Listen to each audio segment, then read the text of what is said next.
Inter CEO Beppe Marotta says that Romelu Lukaku will be going back to Chelsea when his loan expires at the end of the season. What do you make of it? I make of it that if I were Beppe Marotta, this is exactly what I'd be saying. I'd be saying, hey, not our problem. Oh, no, Chelsea, you can take him back. Yeah. While obviously leaving the back door open when Bowley says, wait, Lukaku makes how much money? And then having this situation, I think Lukaku's already said that, he would like to stay at Inter. He likes it at Inter. I think he'd be willing to take a pay cut as well. I think this is all part of that. I don't think Inter are going to say, oh, look, you came back, you were injured, you weren't very good when you were fit, so, no, gone. Gone at what they have to pay him now. By the way, even now, Chelsea are chipping in a big part of what it costs. They have all the leverage here. Unless Graham Potter said, ooh, I quite fancy Lukaku. I'm not the one who sent him away. Come back, Romelu, and be the centerpiece of my attack. But unless that happens, I think they're doing this for leverage. And by the way, some people saying, oh, well, there'll be another Premier League team who takes him, blah, blah, blah. Who? Well, I'm sure there's mid-table Premier League teams. That's not where you want to play. But this is the thing. You're ignoring the fact, and this kind of bugs me when people do this.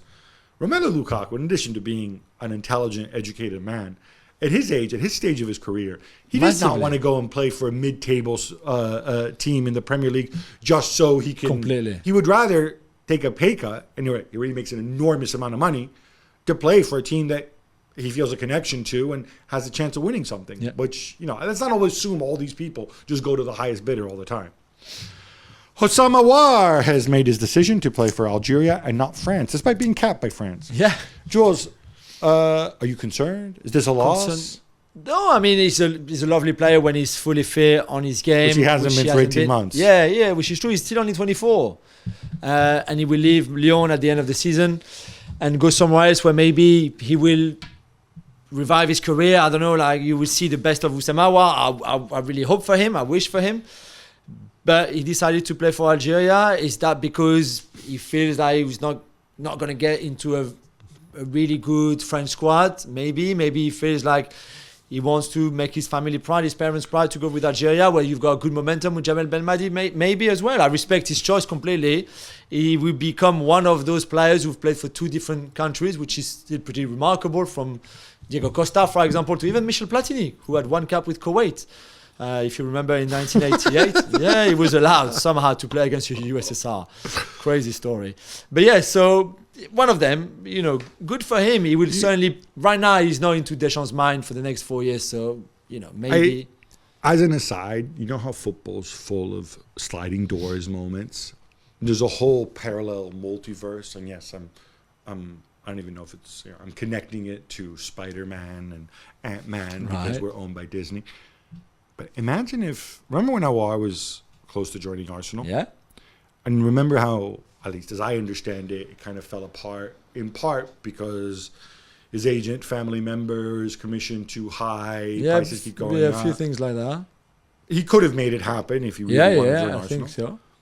I just wonder, would his whole life be panned out differently? Would he still be a France player? Would he be better off, worse off? Yeah. We'll never know. No, you're Sliding right. doors. You're right. Sliding doors. FIFPro have written to FIFA urging them to have equal prize money and equal conditions for men and women at their respective World Cups, of course. Gab, will they get their wish? So what bugs me about this story is that every time this comes up, there's a massive dumbing down and decontextualizing of the story, right? So people will always mention, ooh, the prize money. Oh, look, it was 400 million or whatever it was for the men and just 7 million for the women, right?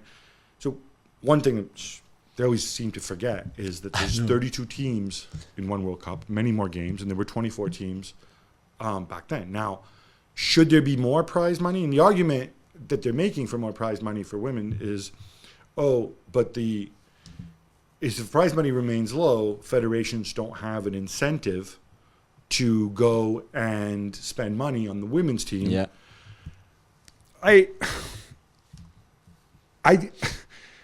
First of all, if a federation has a business plan to spend money on the women's team so they can get more World Cup prize money, the federation is not doing its job. Yeah. That's not. You should get prize money, which, by the way, goes to the federation, not the players. And one thing FIFA are doing, which I think is important, is saying a minimum 30% goes back to the players, which in the women's game is important because while there are there is professional women's football, and there's a lot of women who make a lot of money. There's also, although a fraction of what the men make, there's also a ton who play for free still to this day at the World Cup. At the World Cup that's coming up in Australia, there will be a lot of women who are amateurs, right?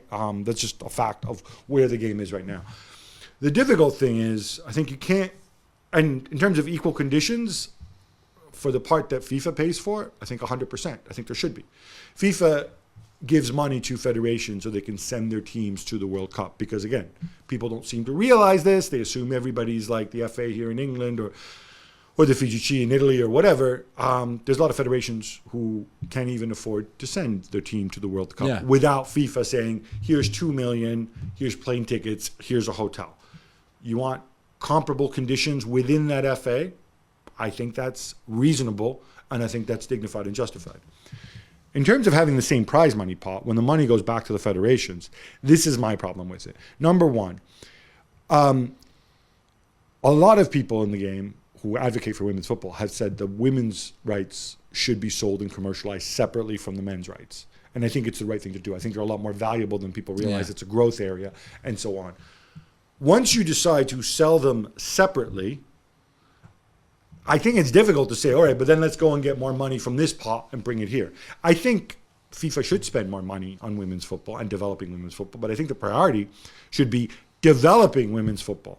And what that means is going to all those countries, because all those countries where there is no women's team, or there's no women's youth team, or it's that the women that want to play don't get a chance to play, or they play in terrible conditions. That's called developing the game. Because the reality is, and I've said this a million times, you're probably sick of me saying it, at the last World Cup, 7 of the 8 quarterfinalists also happen to be 7 of the 8 which have the most registered women's players. They're all wealthy associations. Australia doesn't need more money. The US doesn't need more money. France doesn't need more monny. Germany doesn't need more money. No, right? That's true. What are we talking about? These people already invest. So you're simply shifting more money to people who already have it. Which is going to make them stronger anyway compared to others. Yeah, look, I think if it's profitable, and I think the Women's World Cup can be profitable, it's very close to profitability, of course they should get a slice based on that. But until we're there, the goal has to be, I think, to develop women's football. So what I would like to see is, rather than just increase the prize money, put more money forward and say, this isn't going to be prize money if you happen to be good at playing football, or if you're an enormous country like the US, which is Title IX and has 50% of the world's registered footballers, and so you go and win things. No. I'm going to give this money to develop, to ring fence it, to give it to FA so that you have to spend it on women's football. And otherwise you don't get the money. And I'm going to go and audit it and make sure you're spending it wisely, so that women have the protections, so that if they want to play football, they have the same chance of doing it. That's FIFA's job. And I think that's how it should be done. Thanks so much for watching ESPN on YouTube. And for more sports highlights and analysis, be sure to download the ESPN app. And for premium content and live streaming, subscribe to ESPN Plus.